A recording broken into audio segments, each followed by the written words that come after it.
Welcome to Pindar Poetry. We hope you learned something new. You start by opening Google Calendar where the event lives. Make sure you are signed into the correct account. Once the event preview appears, click or tap it, then choose Edit or the pencil icon to access full details.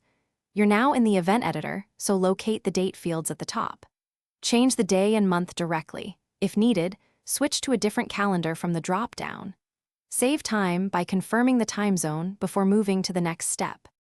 Now adjust the start and end date and time precisely. Type numbers or use the date picker so you avoid off-by-one errors.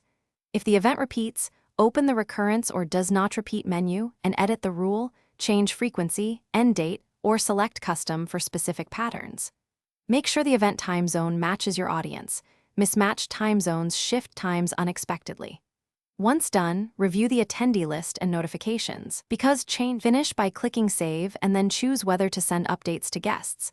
Select Send if attendees must be informed, otherwise choose Don't Send. After saving, navigate back to your calendar grid and verify the event appears on the new date and time. If you used multiple calendars, confirm it's on the intended one. If changes don't show, try refreshing the app or web page, clear cache, or resync the account. If problems persist, check calendar permissions and internet connection.